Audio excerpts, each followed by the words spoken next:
आपके ज़िले में दौरा हो रहा है, जिसमें राजिम विधानसभा के 2 जगह और राजिम में रात्रि शाम, और वहीं राजीव लोचन भगवान के दर्शन, कुलेश्वर महादेव के और लोमस ऋषि आसन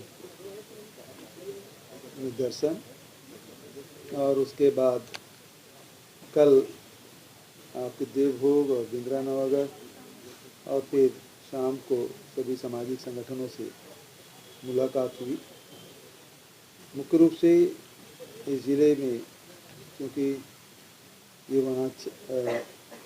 वनों से घिरा हुआ यह ज़िला, और इसके कारण से जो मुख्य रूप से जो समस्याएं हैं वो पुल पुलिया की और सड़कों की, बिजली की अनुपलब्धता, और नगरीय और दूर से बिजली लाइन आने के कारण से लो वोल्टेज की समस्या प्रमुख रूप से सामने आया है। तीसरी बात यह है कि वनाधिकार पट्टा भी लोगों के लंबित हैं। बहुत सारे वनाधिकार पट्टा हम लोगों ने वितरित किया। धान खरीदी 1 नवंबर से हम लोगों ने शुरू किया है, और लगभग 33 लाख मीट्रिक टन धान की खरीदी हो चुकी है, और बहुत तेज़ी के साथ उठाव भी हो रहा है, मिलिंग का कार्य भी तेज़ी से चल रहा है। पैरादान की अपील मैं हर जगह करता हूँ। आपके भी माध्यम से किसानों से यही अपील करूँगा कि पैरा ना जलाएं।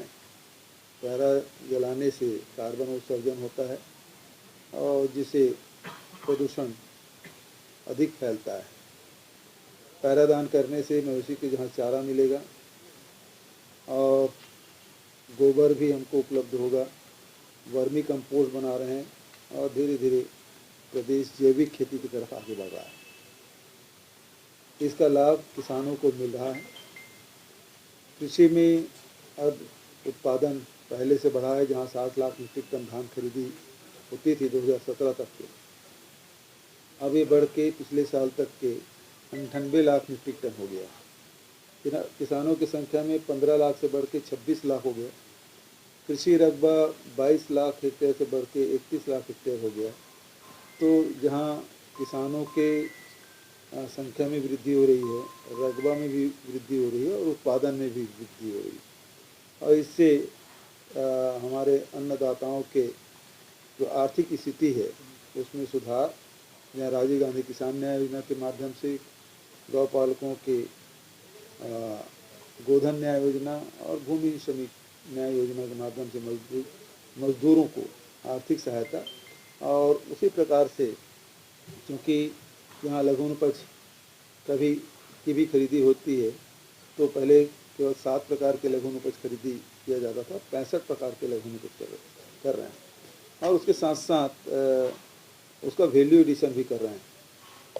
गौठान में केवल वर्मी कंपोस्ट बनाने का काम नहीं, बल्कि वर्मी कंपोस्ट के साथ साथ मशरूम उत्पादन है, सब्जी बाड़ी है, साथ ही मछली पालन है, गौ पालन है, बकरी पालन, मुर्गी पालन, और इस प्रकार से ग्रामीण अर्थव्यवस्था सुधारने के साथ साथ शहरी क्षेत्र में भी जो गौठान बने हैं प्रदेश में, वो बहुत अच्छे से संचालित हो रहे हैं। उससे भी जहाँ स्वच्छता में उसका योगदान है, और वहीं लोगों को रोजगार भी मिल रहा है।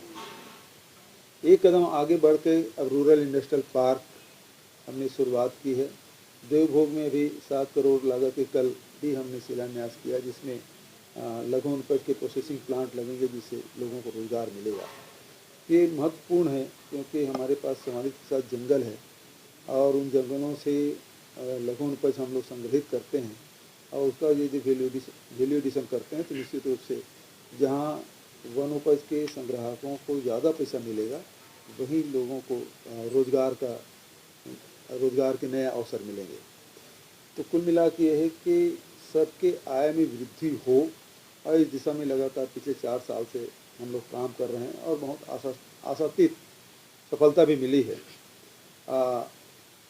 शिक्षा के क्षेत्र में ज़रूर ये शिकायत आपके ज़िले में मिली है कि बहुत सारे जो स्कूल है वो एकल शिक्षक के हैं और उसको भी स्थानांतरण कर दिए हैं। जो संबंधित अधिकारी है उसके लिए अनुशासनात्मक कार्रवाई करने का निर्देश मैंने दिया है कि जब आपके पास शिक्षक की कमी है तो ऐसे में स्थानांतरण करना ये तो बिल्कुल ही गलत बात है। वहाँ शिक्षक रखना चाहिए, तो उसे अनुशासन कार्रवाई उस अधिकारी के खिलाफ की जाएगी। सिंचाई के क्षेत्र में भी लगातार काम करने की आवश्यकता है। लोगों को पानी मिले, सिंचाई के लिए भी मिले। तो जो नरवा वाला कार्यक्रम है वो काफ़ी सफल रहा है। आपके ज़िले में भी नरवा प्रोजेक्ट लिया गया है जिसमें बहुत जहाँ पानी नहीं रुकता था अब पानी रुकने लगा है, जिससे निस्तार की भी समस्या दूर होगी और दूसरा सिंचाई की समस्या दूर होगी। तो आप लोगों की तरफ से कोई सवाल हो तो बताइए। अभी तो बहुत सारे भूमि पूजन भी किए हैं, बहुत सारी घोषणाएँ भी हुई है, आप सबकी जानकारी, उन सब बातों को रिपीट नहीं करूँगा।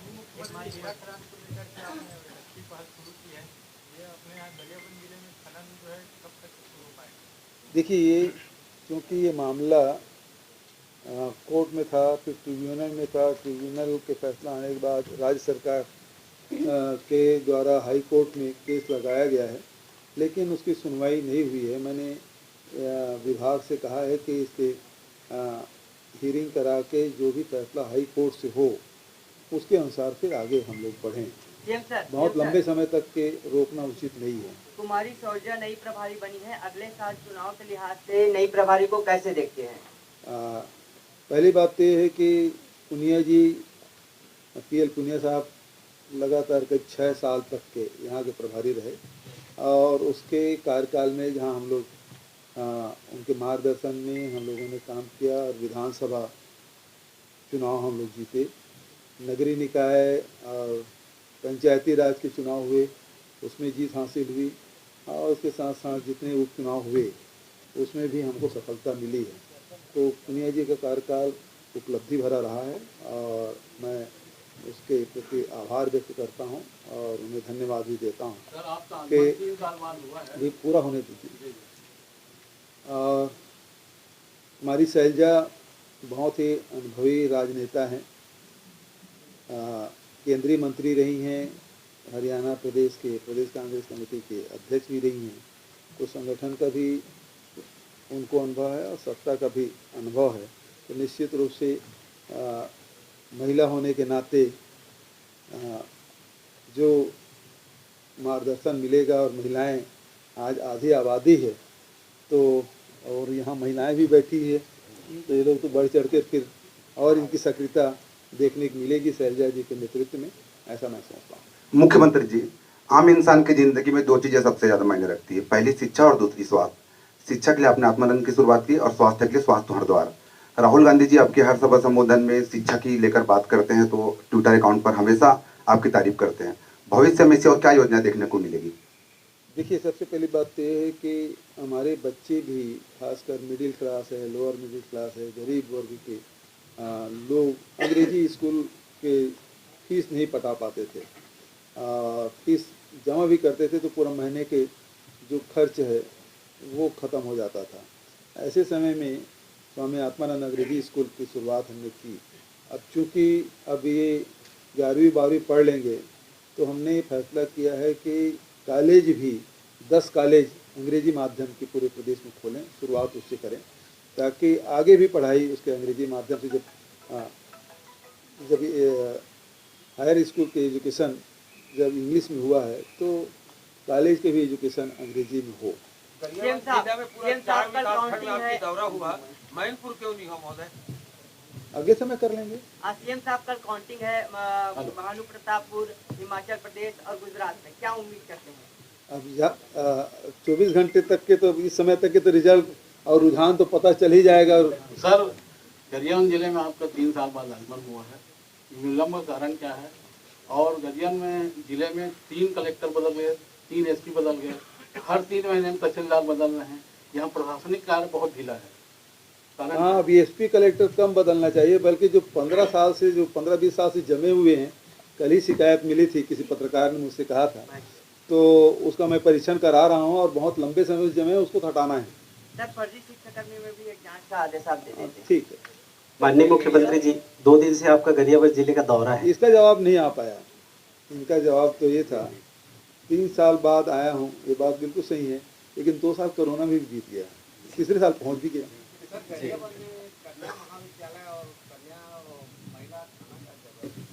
चल देखिए, मुख्यमंत्री महोदय जी, 2 दिन से आपका लगातार गरियाबंद जिले में दौरा है और आपने गरियाबंद जिले के जनता का दिल जीत लिया है, क्योंकि जिस विकास खंड में भी जो मांगा गया आपने तुरंत घोषणा किया। इसके लिए मैं धन्यवाद देता हूं। लेकिन मेरा एक सवाल है सर, कुछ दिन पहले इंदा गांव में उप तहसील का घोषणा किया था आपने, लेकिन आज तक अस्तित्व में नहीं आया। वहाँ पे बैंक भी ओपन नहीं हुआ है और 132 केवी जो देवभोग का लाइट है उसमें थोड़ी देरी हो रही है। आप कृपया निर्देश कर दें। मैंने अभी अधिकारियों से बैठक ली, उसकी समीक्षा भी की है कि क्योंकि वन विभाग के द्वारा पेड़ कटाई में समय लगेगा, घने वन के बीच में जाना है तो करीब 20 से 30 दिन के बीच का समय लगेगा और उसके तत्काल बाद फिर विद्युत विभाग का काम होगा। तो मैं समझता हूँ कि अगले 1-1.5 महीने में वो जो सभी स्टेशन हैं वो लाइन खींच ली जाएगी और उसका लाभ मिलेगा। जो लो वोल्टेज की जो समस्या है वो दूर होगी। सीएम साहब, माननीय महोदय, एक बात लगातार आ रही है कि रायपुर के सांसद सुनील कुमार सोनी ने आप पर आरोप लगाए हैं कि मुख्यमंत्री महोदय कभी भी संसदों की बैठक नहीं लेते और समीक्षा बैठक नहीं करते, जिसके कारण वो बातें वहां तक नहीं पहुंच पाती। क्या कहेंगे इस पर? सुनील सोनी जी ही ने, जब मैं पहली बार बैठक की और बैठक के माध्यम से सूचना दी गई तो बोले ये सूचना और बैठक में आए नहीं। तो मैंने कहा भाई बैठक में सांसदों की बैठक मैंने की और आप आए नहीं। बोले बुलाने का तरीका ठीक नहीं है। तो मुझे आज तक के समझ नहीं आया कि जब मुख्यमंत्री बैठक बुलाए तो सांसदों को सूचना किस प्रकार से देना है। जब अधिकारियों के माध्यम से सूचना दी गई तो उसको ठीक नहीं माना, तो फिर किस प्रकार से बुलाया जाए आज तक कि मुझे समझ नहीं आया। वो बता देते किस प्रकार से बुलाना है, कि सर के बल जाके उसको निमंत्रण देना है, कि लेट के जाके सूचना देना है। तो वो थोड़ा सा बता दे तो निश्चित रूप से उसकी फिर आगे कार्रवाई की जाएगी। सीएम सर, आप 3 साल बाद, अरे एक साथ मत करो भाई। 100 बिस्तर जिला अस्पताल में हॉस्पिटल प्रस्तावित है, आज तक नहीं बन पाया, काफी लोगों के पास नहीं पा रही। ठीक है, सीएम सर 3 साल बाद आप आए हैं। जो रास्ता 3 साल तक नहीं बन पाया था, जो गलियां 3 साल तक साफ नहीं हो पाई थी, वो रातों रात बदल गया। रातों रात डामरीकरण हो गया, नगर साफ हो गए, हर रोड के घास साफ हो गए। जनता को बहुत सारी समस्याओं का सामना करना पड़ता था, लेकिन रातों रात सुनते ही कि नहीं हमारे मुख्यमंत्री साहब आ रहे हैं, रातों रात रोड बन गई, रातों रात नगर साफ हो गए। तो इसमें किसकी लापरवाही मानी जाएगी? और रोड में जो रोड बनी है उसमें न जाने कितनी जनता मतलब एक्सीडेंट का शिकार हो चुके हैं, कितनी जनताओं को समस्याओं का सामना करना पड़ा। सवाल करो यार, लंबा भाषण मत दो ना सर। तो सवाल क्या है? मतलब ये लापरवाही किसकी है? नहीं बनना चाहिए। नहीं, लापरवाही है सर। 3 साल तक जो रोड नहीं बनी वो रातों रात सीएम साहब के आने से बन गई। वो चीज पहले भी हो जाना था सर। और खनिज माफियाओं का सर हौसला इतना बुलंद है। भाई माइक पकड़ के भाषण मत करो भाई। मुख्यमंत्री सवाल कर लिया आप, मुख्यमंत्री एक बच्चे साथ इतने सारे सवाल कर कैसे जवाब देंगे यार? एक पहली बात है सब, सर महत्वपूर्ण क्वेश्चन है, 1 मिनट के लिए भाई, 1 मिनट के लिए सर महत्वपूर्ण क्वेश्चन है। थोड़ा शांत रहेंगे भाई। जिसके हाथ में माइक है वो बोले और जिसको बोलना है माइक ले ले, है ना? तो वो क्या होगा, क्रम बना रहेगा। मैं सबका जवाब दूंगा, कोई दिक्कत थोड़ी है। सर, बच्चे आपको अपना आइडल मानते हैं, युवा वर्ग आपको कक्का कहकर पुकारते हैं, बुजुर्ग आपको अपना सहारा मानते हैं, वहीं किसान आपको अपना लक्ष्मी मानते हैं। क्या कहना चाहेंगे अपने प्रदेशवासियों को आप? देखिए, सेवा ही हमारा मुख्य लक्ष्य है और आम जनता के जीवन स्तर ऊपर उठाना ही हमारा उद्देश्य है। तो इस दिशा में हम लोग काम कर रहे हैं। बस केवल मैं ये कहना चाहता हूँ। ईडी की छापे पड़ रहे हैं लगातार। वो तो पड़ेंगे ही, और मैं पहले ही बोल चुका हूँ कि बर्दाश्त नहीं है विपक्ष की सरकार अच्छा काम करे तो कैसे प्रताड़ित करना है, कैसे उसको रोकना है और बदनाम करना है। क्योंकि भारतीय जनता पार्टी तो सब नहीं पा रही है। तो फिर जैसे पाकिस्तान के पहले होता था ना क्रिकेट में, वो खिलाड़ी 11 खेलते थे, 2 एम्पायर भी साथ होते थे। तो उसी प्रकार से भारतीय जनता पार्टी के साथ साथ ईडी, आईटी, डीआरआई, सीबीआई, ये सारे एजेंसी लगे हुए हैं। पूर्व मंत्री ने एक आरोप भी लगाया है छत्तीसगढ़ के पीएल पुनिया जी के ऊपर कि ईडी और सीबीआई का डाक इसलिए उसको प्रदेश प्रभारी हटाया गया। क्या कहें? ये तो बिल्कुल ही मतलब ब्रिजमोहन अग्रवाल जी जैसे वरिष्ठ राजनेता से इस प्रकार के निचले स्तर की बात शोभा नहीं देता। पुनिया जी राजनेता भी, सामाजिक क्षेत्र में भी उनका योगदान और प्रशासनिक उनका लंबा अनुभव है, और उसके बाद उस प्रकार की बात करना मैं समझता कि बृजमोहन अग्रवाल जी को इस प्रकार की बात कहना शोभा देता है। माननीय मुख्यमंत्री जी, हमारे यहाँ नेशनल हाईवे 130C में सड़क मार्ग आज भी नहीं बन पा रहा है। फोर लेन का काम होने लेकिन लंबित पड़ा हुआ है। लोगों को बहुत देवभोग जाने में, आने जाने में बहुत तकलीफ, परेशानी का हाँ, सामना सिंगल रोड है, इस दिशा में काम तो करना चाहिए। सर, रोड से जुड़ा एक सवाल है। मैंने एक रिपोर्ट निकाला फिंगेश्वर थाना से कि महासमुंद से राजिम जो पहुंच मार्ग है, इसमें कितने एक्सीडेंट हुए हैं। तो पता चला सर 6 महीने में 7 लोगों की मौत हो चुकी, और एक ऐसा हादसा हुआ कि एक गड्ढा के कारण एक मोटरसाइकिल पहले गिरा, उसके बाद उसके पीछे दूसरा मोटरसाइकिल और तीसरे, तो 7 लोगों का एक साथ पैर टूट गया। महासमुंद जो मार्ग है सर पूरी तरह से जर्जर हो चुका है, और 2 साल भी टिका नहीं। PWD के अधिकारी को बोलने से न ध्यान देते न सुनते सर। वो रोड बहुत प्रमुखता से बनाई जानी चाहिए। पहली बात तो ये कि सड़क सुरक्षा सप्ताह चल रहा है, और सबसे ज़्यादा ज़रूरी है कि जहाँ सड़कों के संधारण के निर्देश भी हमने दिए हैं, और उसको निश्चित समय सीमा में पूर्ण करने का भी निर्देश दिया है। पूरे प्रदेश में तेज़ी से संधारण का कार्य चल रहा है, और लगातार हम लोग समीक्षा भी कर रहे हैं। दूसरी बात यह है कि जो वाहन चालक है उसको भी जो परिवहन के नियम हैं, ट्रैफिक नियम हैं, चाहे वो ट्रक ड्राइवर हो, ट्रैक्टर ड्राइवर हो, मोटरसाइकिल, कार, जितने भी जो वाहन चालक हैं, उनको ट्रैफिक नियमों का पालन करने से ये एक्सीडेंट से बचा जा सकता है। 4 इंच का गड्ढा है सर। सीएम हाँ साहब, जी। लगातार किसानों द्वारा रबी फसल की मांग की जा रही है सिक्का साहब से, क्या कहना चाहिए? अब उसमें तो स्थानीय तौर पे जो प्रशासन है और ये लोग तय कर लेंगे। सर, जंगली हाथियों का उत्पाद बहुत है और मुआवजा भी मिल रहा है, उसी तरह बंदरों का उत्पाद बहुत है।